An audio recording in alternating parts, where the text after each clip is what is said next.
And welcome back. Thanks for staying with Morning Live. Now, African and international investigative journalists have gathered in Johannesburg this week. Hosted by Wits Journalism, the annual event gives an opportunity to professionals to learn new skills, to discuss some of the top investigative stories, and also to share their experiences. And some of the topics included verifying videos and fact-checking on social media. And to tell us more about this, we're joined now by Professor Anton Harber, head of the Journalism and Media Studies program at Wits University. Welcome, Prof. Good morning, and thank you very much. Let's start off by taking a look at some of the topics, and very interesting because of the evolution that we are, of course, seeing, especially in the digital sphere. So let's take a look at some of those topics. Certainly. You know, we throw together over 300 journalists from over 30 countries across Africa and some from the rest of the world. First of all, to share stories, to hear about the good work being done in many parts of the continent. But mostly to learn and teach, and particularly to learn the new tools that are available to journalists. You know, there's such exciting online digital forensic tools coming available that journalists have to learn, take hold of, and make use of. And that empowers them. Particularly investigative journalists in their search to catch the bad guys, to catch the crooks, to shine light in all those dark corners where it's so badly needed. I must say it was 3 days of intensive networking and exchange. I'm exhausted, but it's been quite extraordinary, and it's great to see how much good work is being done in many African countries. Let's talk about some of those tools that are now at the disposal of journalists. What are some of the things that they can now do that previously would have proven to be difficult?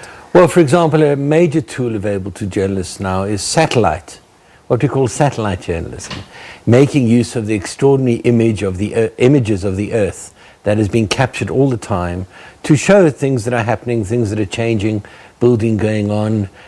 In war situations, it can be extremely useful. So it helps unlock a lot of material that journalists didn't have access to before. We looked at sensor journalism. You know, there's very interesting work being done by environmental investigative journalists in Nairobi, for example, where they're putting sensors up around the city to monitor and generate stories about the air quality content in the city. We had whole sessions on what we call social media sleuthing.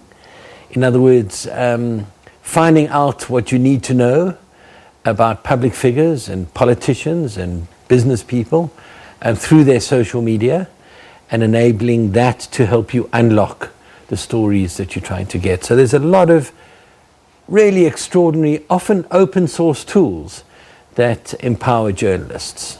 And then, of course, just focusing on the investigative part of journalism.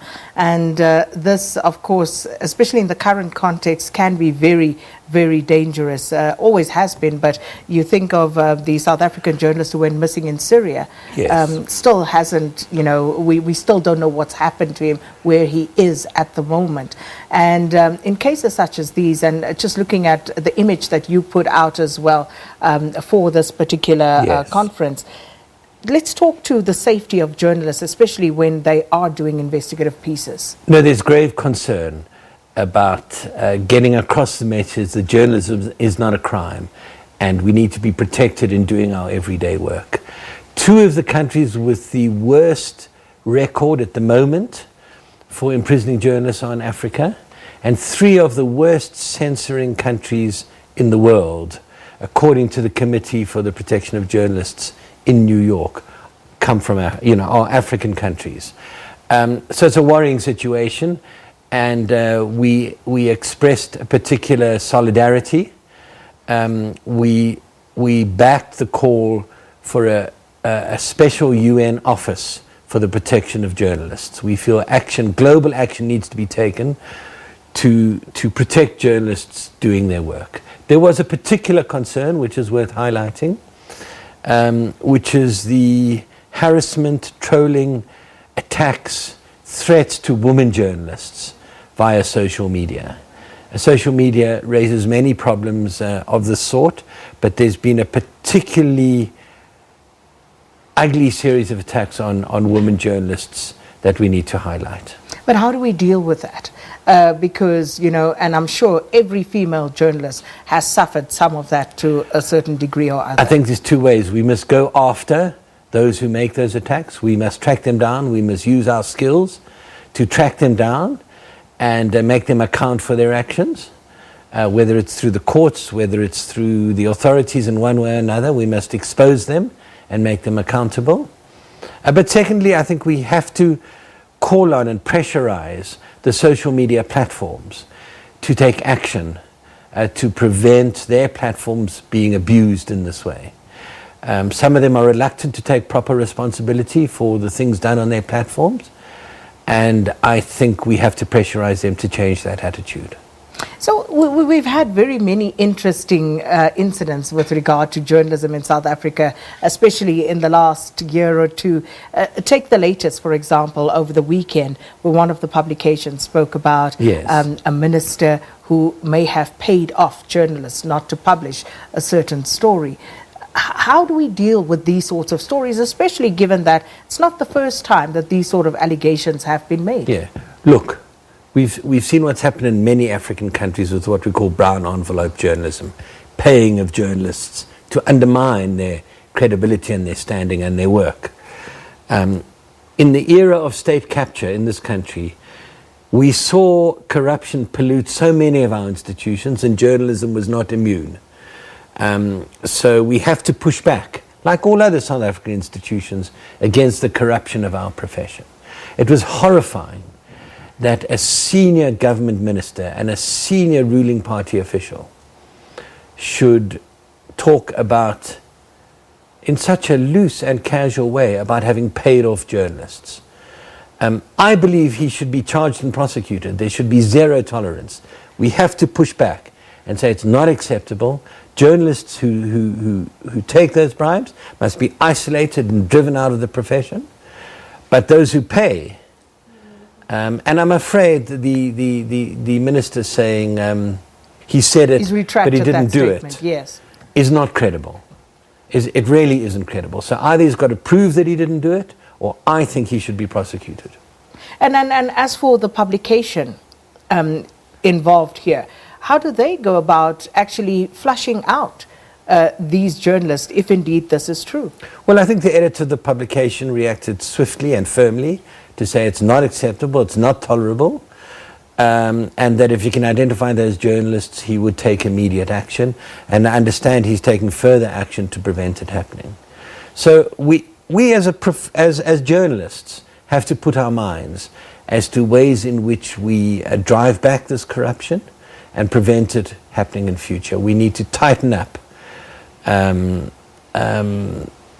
say zero tolerance for anything that attempts to undermine the work that we do. And how do we compare, you know, with some of the international guests that are attending this conference, as per their stories that they are sharing with us? How do we compare in terms of the threats that we face and how we go about our investigative journalism as compared to what they do? No, many of the problems I'm talking about, such as the harassment of female journalists, of women journalists, and clearly the harassment of journalists generally, we are seeing in many parts of the world, such as Eastern Europe, where journalists in some countries are having a hard time, such as in parts of South America. I think we're particularly concerned that America, which has been held up as a model of tolerance and free expression and open media, we see attacks on the media coming from the highest office, which I think sets a precedent around the world, which is very, very concerning. I think we're all worried by the attacks from the highest office in the US on the media and the ripple effects that has on the position of journalists and free speech around the world. How does the profession then contend with this, given that we are not always, you know, squeaky clean? As we said, sometimes there are journalists who are on the take. There are journalists who find themselves complicit in some of the wrongdoing. How do we then deal with that? Look, the first thing we've got to do is make sure our journalism is good and clean and credible and in-depth and high quality. The first thing we can do is produce great journalism so that it stands in contrast to the bad journalism and the fake news. But, you know, we have had and we continue to have in this country what I would call rogue media institutions and rogue journalists. We have a structure that attempts to manage the industry and ensure that the highest standards are kept. The Press Council, the Broadcast Complaints Commission, the Ombudsman, those kinds of structures. We've had TV channels, newspapers, individual journalists who've gone rogue from that structure.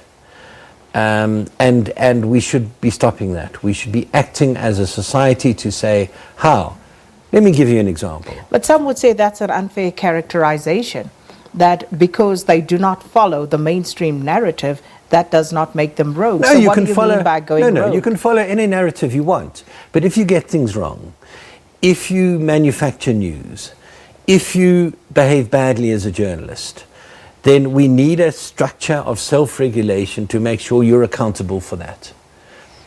I'll give you the example we struggle with at the moment. Independent newspapers has broken with the Press Council and the Ombudsman. So if they get something wrong or they malign you, your ways of addressing that and getting that fixed are extremely limited. And that is wrong. We've created this whole structure to say to the public, if you have a problem with something the media does and gets wrong, we have a quick and easy and relatively cheap way that you can get it fixed, and we call people to order and make them account for it. Sadly, some institutions have broken with that, and that's not acceptable. So how do we fix it once again? Because it raises the question of, again, self-regulation within this space, whether we are able to do it effectively. My view that as a society, we should be saying, as advertisers, as politicians, as business people, we should be saying, if you're not a member of these institutions and if you don't play the game by the rules, then we do not deal with you. We don't advertise, we don't give you interviews, we isolate you, we say, come back into the fold and we'll welcome you back. But if you're rogue, I think we need to be very careful of allowing those media institutions to continue what they're doing.